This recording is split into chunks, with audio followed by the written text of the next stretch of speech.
ठहर जाइए। कौन है आप लोग? हम ब्रह्मपुत्र सनकादिक ऋषि हैं। मेरा नाम सत है। यह है सनंदन, सनत और शौनक। अपने आने का उद्देश्य बताइए। प्रभु के द्वार पर आने का उद्देश्य प्रभु के दर्शन की इच्छा के अतिरिक्त और क्या हो सकता है द्वारपालो? आप अभी उनसे नहीं मिल सकते। क्यों नहीं मिल सकते द्वारपालो? प्रभु अभी विश्राम कर रहे हैं। कैसी बातें करते हो द्वारपाल? ईश्वर और विश्राम?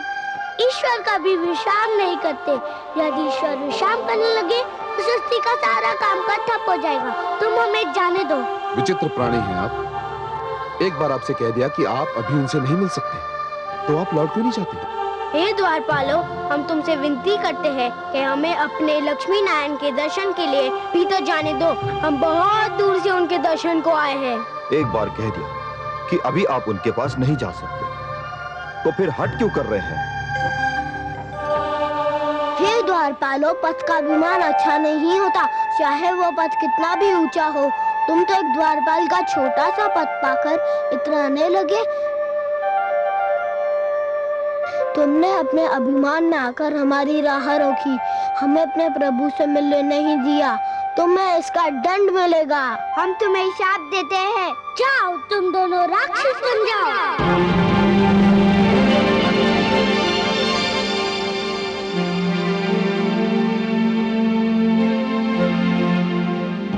हे ऋषिगण, विष्णु लोक में आपका स्वागत है। हे प्रभु, इन ऋषियों ने हमें श्राप दे दिया। हम तो केवल अपने कर्तव्य का पालन कर रहे थे प्रभु। कर्तव्य पालन? कर्तव्य पालन का अर्थ यह तो नहीं कि आप मेरे और मेरे भक्तों के बीच दीवार बन जाएं। आप दोनों से घोर अपराध हुआ है और इस अपराध का दंड तो मिलना ही था। हे जय, हे विजय, जिस प्रकार वृक्ष और उसकी जड़ का नाता कोई नहीं तोड़ सकता, उसी प्रकार मेरे और मेरे दर्शनाभिलाषी के बीच कोई नहीं आ सकता।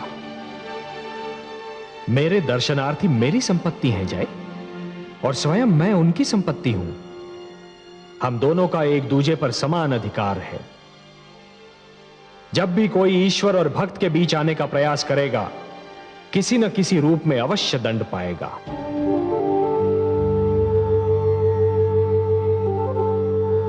हे ऋषिगण, आपको विष्णु लोक में जो कष्ट हुआ, उसके लिए मैं स्वयं आपसे क्षमा मांगता हूं। हम धन्य हो गए प्रभु, आपके दर्शन हुए, हमारा जीवन सफल हो गया। हमारे जीवन का तो एक ही उद्देश्य है, आपकी आराधना और उपासना।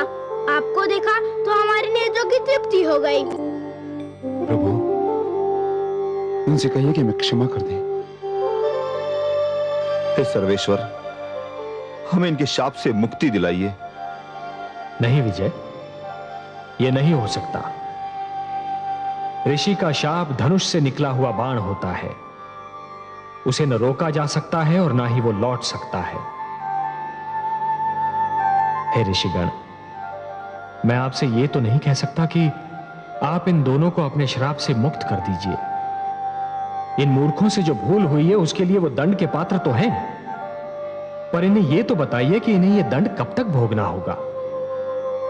क्या आपके श्राप से मुक्ति पाने का कोई मार्ग नहीं है? हाँ है। हे सर्वेश्वर, हमारे शाप से मुक्ति पाने का एक ही मार्ग है। आपके द्वारपाल जय और विजय को हमारे शाप के कारण 3 बार राक्षस योनि में जन्म लेना होगा और तीनों बार आपसे वैर करना होगा, और वो तीनों जन्मों में आपके हाथों मृत्यु प्राप्त करनी होगी। पहले जन्म में जय और विजय हिरण्याक्ष और हिरण्यकशिपु बनकर जन्मेंगे और आपके हाथों मर जाएंगे। जय और विजय कुंभकर्ण रावण के रूप में आएंगे और आपके राम अवतार द्वारा मृत्यु लोक में भेजे जाएंगे। तीसरे जन्म में यह दोनों कंस और शिशुपाल बनकर आएंगे और श्री कृष्ण के हाथों मरेंगे। बस इसके उपरांत इनकी मुक्ति हो जाएगी। हे सर्वेश्वर, आपकी जय हो, जय हो। हे त्रिलोकीनाथ, आपको कोटि कोटि प्रणाम। हे ऋषिगण, आपका श्राप हमारे सिर माथे पर। हम आपका श्राप सिर झुकाकर स्वीकार करते हैं। और मुक्ति मार्ग की खोज में निकलते हैं